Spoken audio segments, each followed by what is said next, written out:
objetivo era justamente esse, enfraquecer a Síria ao máximo. Vai haver um blowback e o blowback do eixo da resistência virá, mas vai demorar. Para todos nós do Sul Global é extremamente triste. Bom tudo a vocês todos e essa é talvez a primeira vez no Brasil, não sei. Vocês estão diretamente no 9º andar do Instituto do Mundo Árabe em Paris, que é um dos maiores institutos de estudo de cultura árabe do mundo. Há pouco eu dei um alô para o Jack Lang, que é o emérito. Bom, eu prefiro não entrar nos méritos políticos do Jack Lang, mas ele é o administrador do Instituto do Mundo Árabe. Pode-se dizer que fez um bom trabalho, porque as instalações são espetaculares. Eu estou no 9º andar. Tudo que está abaixo de mim aqui é biblioteca e salas de estudos. Tem uma excelente livraria no térreo.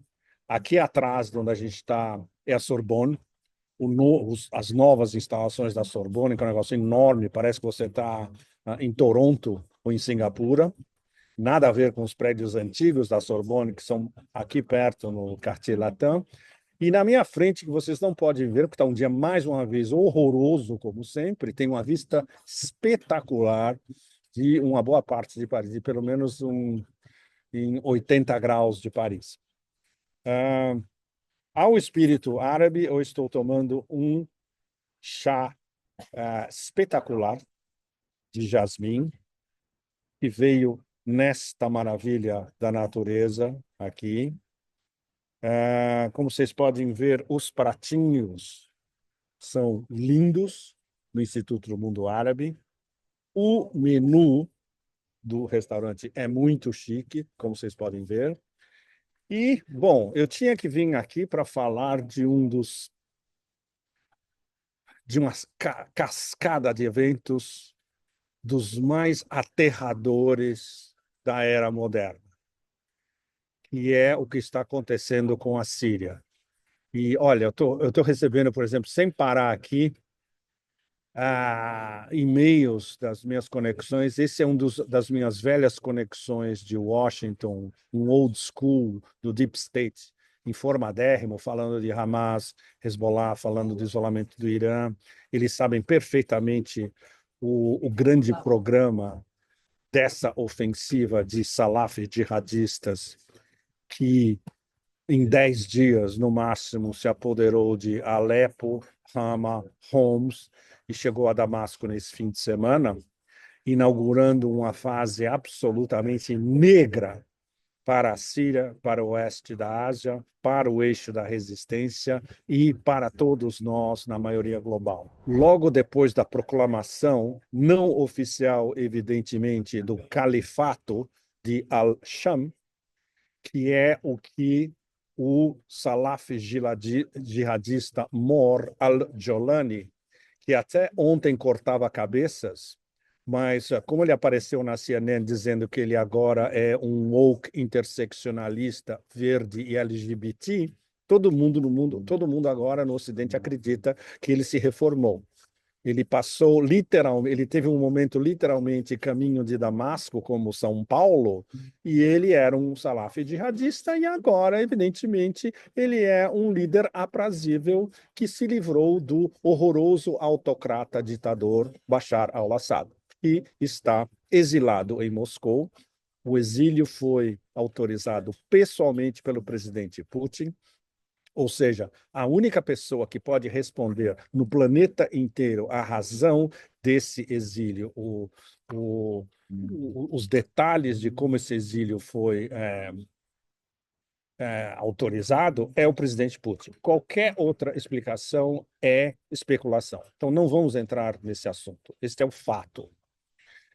Até a gente chegar a esse ponto no domingo, com a tomada de Damasco, e com uma das cenas mais horrorosas que eu vi nos meus quase 40 anos como correspondente estrangeiro e analista político no planeta inteiro. Monsieur Lang, bon après-midi, ça va bien? Et voilà. Monsieur Jack Lang acaba de passar. Essa cena horrorosa que a gente viu domingo, vocês imaginem um grupo de ex-Al-Qaedas, salafistas jihadistas, entrando na mesquita Umayyad, em Damasco, uma das mesquitas mais sagradas do mundo islâmico, além de ser esteticamente uma das mais extraordinárias, com as bandeiras negras de grupos salafistas jihadistas, proclamando a tomada de Damasco, literalmente, e coordenados pelo próprio Al-Jolani, e isso ele está no final do vídeo. Eu publiquei esse vídeo, eu não sei se eu publiquei no meu canal do Telegram, mas vocês podem ver, não só no meu, mas em vários canais do Twitter X. No finalzinho do vídeo, o mestre de cerimônias dessa outra proclamação dos salafis jihadistas é o próprio Al-Jolani. E eles dizendo que agora eles vão marchar para liberar Jerusalém, depois de liberarem Damasco. Isso é uma operação de mídia completamente absurda, para enganar os trouxas no Ocidente coletivo inteiro, e especialmente no Sul global e nas terras do Islã. Esses caras não vão marchar sobre Jerusalém porque eles estão sob ordens, entre outros, dos israelenses. Toda a organização dessa investida demente do grande Idlibistão, como eu denominei a província no norte da Síria, para a província contígua de Alepo, inclusive a tomada de Alepo em menos de 48 horas, ela foi organizada não só com esse grupo principal, Hayat Tahrir al-Sham, HTS, que é justamente o emir al-Jolani, que agora está em vias de se proclamar emir de Al-Sham inteira, ou seja, da Síria, do Levante inteiro. Al-Sham é Levante. Eles foram organizados pelo MIT, a inteligência turca, pagos em grande parte pelo MIT também. As armas que eles usaram foram pagas pelo Catar. A inteligência que eles receberam veio dos Estados Unidos, da OTAN e de Israel. Os contatos diretos da inteligência israelense com o pessoal do HTS não é nem de meses, vem de anos. E usando também a conexão israelense-ucraniana, porque quem treinou os operadores de drones kamikazes FPV, drones de reconhecimento, aprenderam a usar eletrônica, equipamentos eletrônicos, inteligência artificial, reconhecimento de cadeias de reconhecimento, de segurança, tudo que está intrincado entre eletrônica, inteligência artificial e sistemas de segurança, foram os ucranianos e com apoio direto por trás, direto de Estados Unidos, OTAN e Israel. Ou seja, esses caras são cães literalmente babando de raiva do império e da cúpula do combo Estados Unidos-Israel. Ou seja, não vão marchar nunca sobre Jerusalém. Marcharam sobre Damasco por uma série de razões extremamente complexas, desculpe, que, resumindo, chegam ao fato de que o exército árabe sírio se dissolveu. Então, o que a gente está vendo na Síria agora é o capítulo extremamente doloroso, penoso para todos no mundo inteiro, de um ataque direto, ainda mais brutal, contra um dos elos do eixo da resistência.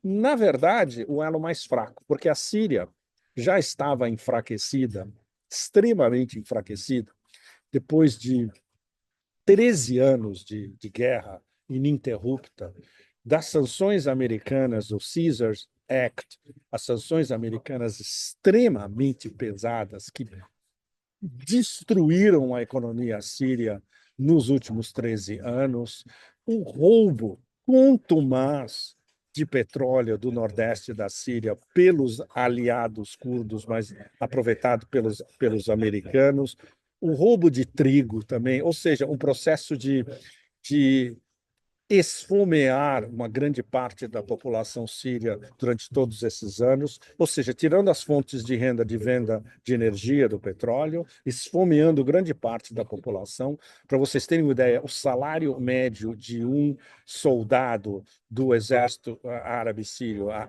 SAA, Syrian Arab Army, o salário médio de um soldado é $7 por mês.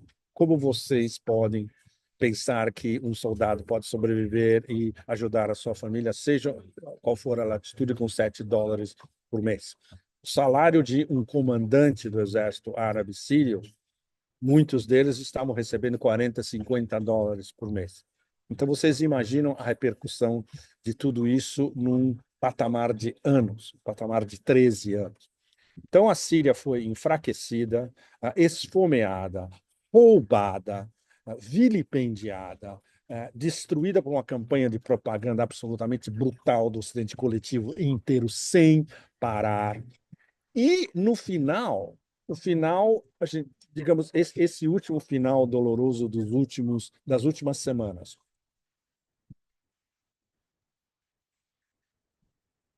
aconteceram a data fundamental para vocês guardarem, que precipitou tudo o que aconteceu nos dias seguintes, foi a 29 de novembro.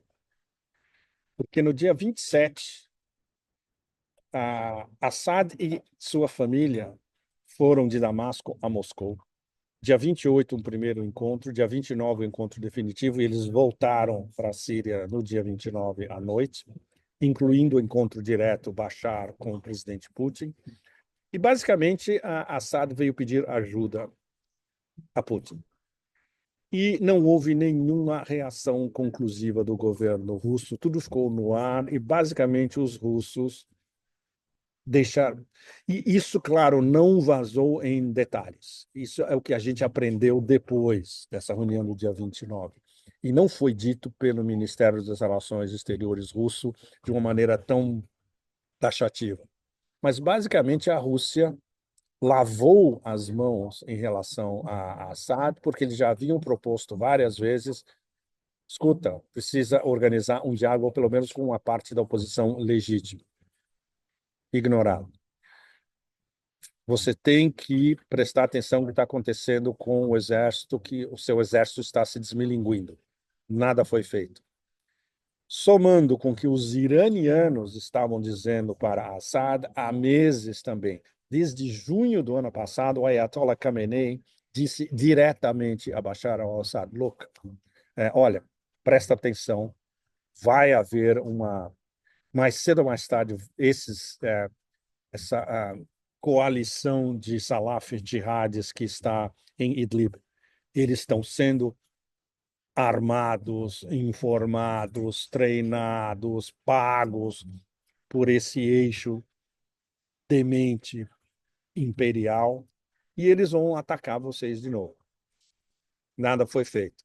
2 meses antes, ou seja, em outubro,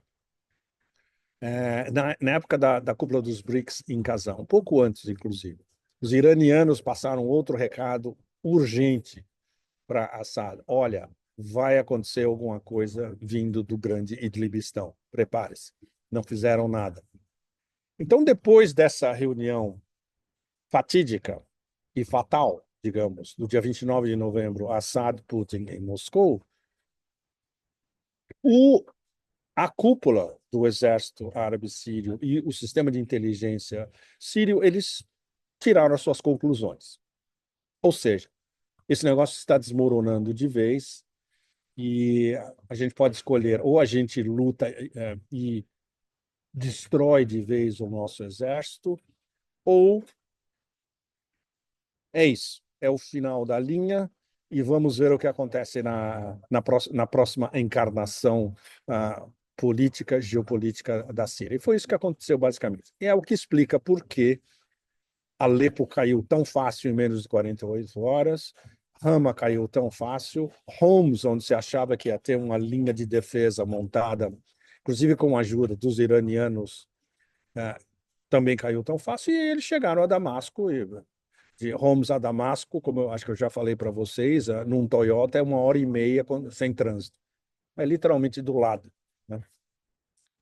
Então, tudo isso para todos nós do Sul Global é extremamente triste. Desde domingo, uma parcela substancial da maioria global está mergulhada numa tristeza absolutamente abissal. Ninguém esperava que isso fosse acontecer tão rápido, de uma maneira tão visceral, tão catastrófica. E vamos direto ao ponto, que esse é fundamental e vai ser estudado e reestudado em todas essas latitudes em detalhes. Bom, o ângulo extremamente trágico dessa história, que tem que ser refrisado, que é o ângulo zionismo exacerbado, demente, como um dos motores propulsores da tomada do poder em Damasco por um bando de bandeiras negras salaf jihadistas, é que já no começo, imediatamente após a tomada de Damasco, mas literalmente imediatamente após a tomada de Damasco, o exército sírio começou a avançar nas colinas do Golã, tomou a área desmilitarizada das colinas do Golã. Bom, tudo que Israel tomou nas colinas de Golã é ilegal. Ainda mais ilegal é essa ofensiva atual de tomar a área desmilitarizada das colinas do Golã entre Líbano e Síria. E o que eles começaram a fazer a partir de segunda-feira, avançar dentro de território sírio. Ou seja, eles estão invadindo a Síria. Ou seja, se as Nações Unidas não fossem essa coisa emasculada, amorfa, na qual foi reduzida, por pressão, especialmente dos americanos, isso já teria sido condenado já com 1, 2, 3 resoluções, reunião do Conselho de Segurança, tudo. Nada, nada. Vai ter uma reunião do Conselho de Segurança, ninguém vai falar nada, porque isso vai ser vetado pelos americanos. Não vai ter resolução nenhuma. Ou seja, os sionistas dementes, Velho Testamento psicopatológico, genocidas, estão invadindo a Síria nesse momento. Território soberano sírio, estão se aproximando cada vez, já estão no campo ao sul de Damasco, dependendo de fontes locais que você pode escrutinizar, eles podem estar entre 30 e 20 quilômetros do sul de Damasco, o que é uma perspectiva absolutamente aterradora. Ninguém sabe onde vão parar. As forças israelenses dizem que é uma operação digamos, de limpeza temporária, que eles têm medo que os salafis jihadistas possam se apropriar de armas perigosas contra Israel. Bom, eu prefiro não falar o que é essa história. Eu tenho que me conter, literalmente. Ou seja, isso só engana os imbecis absolutos. Quintas colunas e de lavagem cerebral. Ou seja, quem está se aproveitando imediatamente e desde antes, porque o plano era esse, da tomada de Damasco pelas bandeiras negras do salaf jihadismo, os sionistas. E não vão parar, porque o objetivo era justamente esse, enfraquecer a Síria ao máximo, e incluindo a melhor coisa que eles sabem fazer, roubar terras dos países árabes, de populações árabes, terras que não lhes pertencem. É o que está acontecendo. Ou seja, o que eles fizeram com Gaza e com a Palestina durante as últimas décadas, eles estão fazendo, já começaram a fazer essa semana com a Síria. E tentaram fazer no Líbano, no sul do Líbano, e não conseguirem. Como eles não conseguiram, que o Hezbollah teve uma vitória tática e estratégica no final, o que levou justamente ao cessar-fogo, o plano B dos psicopatas de Tel Aviv, ok, vamos apostar tudo na Síria e enfraquecer a Síria ao máximo.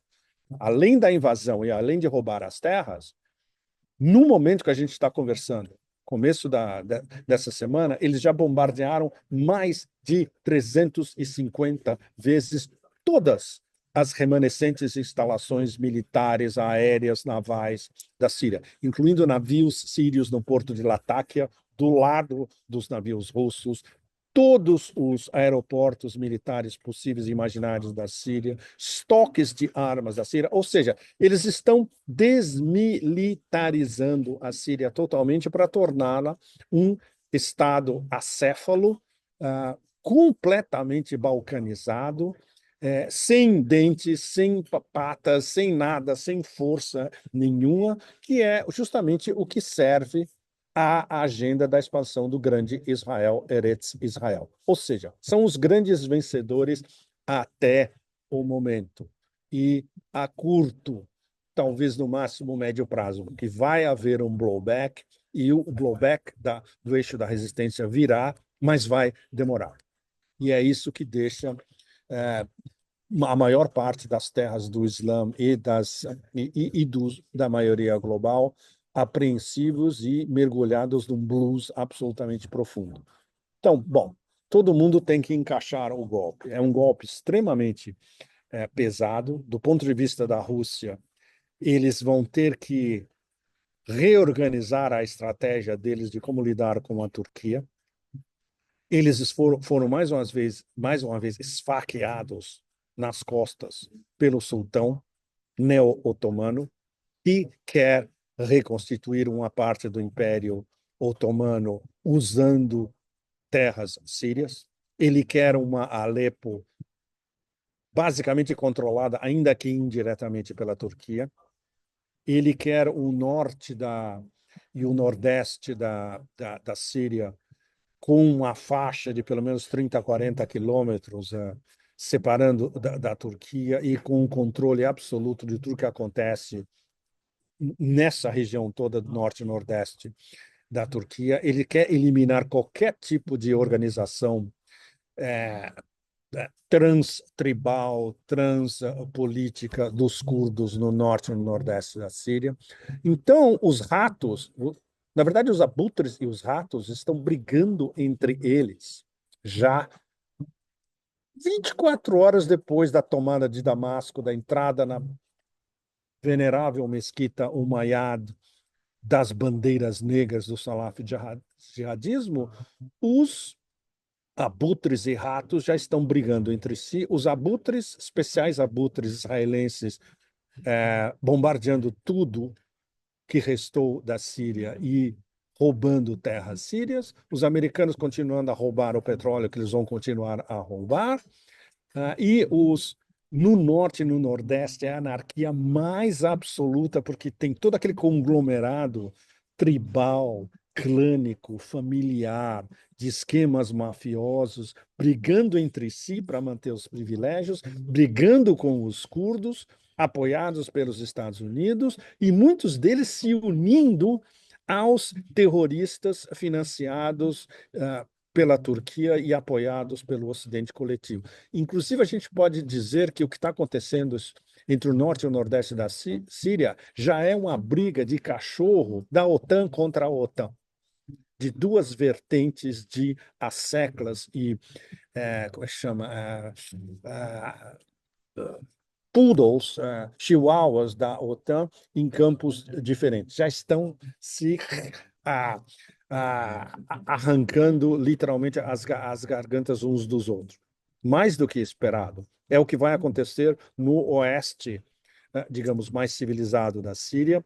Talvez não chegue a Latáquia, que é a província mais rica, e Tartus, que são as áreas mais ricas da Síria. Os russos finalmente emitiram um aviso dizendo: olha, se vocês tocarem nas nossas bases em Latáquia e a base aérea de Hamaimim, se cuidem. Ou seja, vai haver uma resposta brava. Ou seja, isso vai ter que ser negociado ao nível de chefes de Estado. Erdogan e Putin vão ter que sentar na mesa e discutir o futuro das bases russas na Síria. Ou seja, esse é um problema a médio e longo prazo.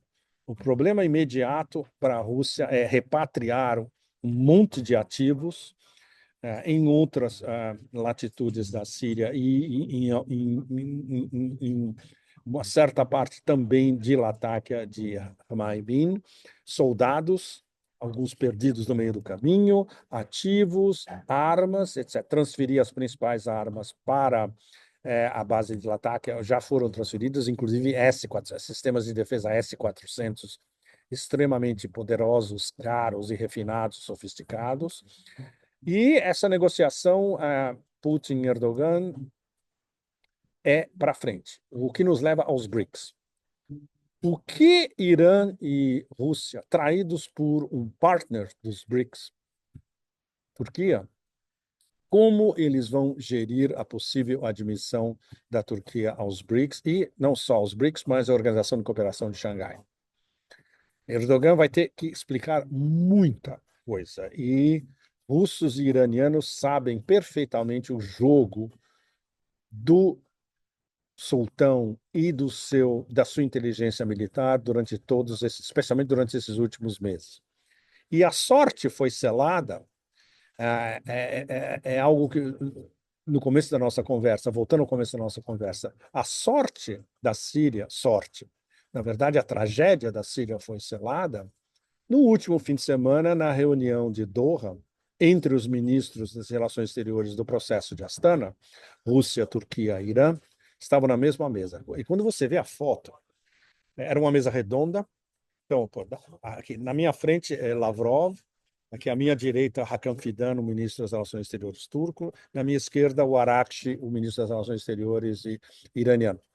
Você vê a foto, você vê a mesa, você vê a expressão deles, é claro, é o mapa do fim de uma era.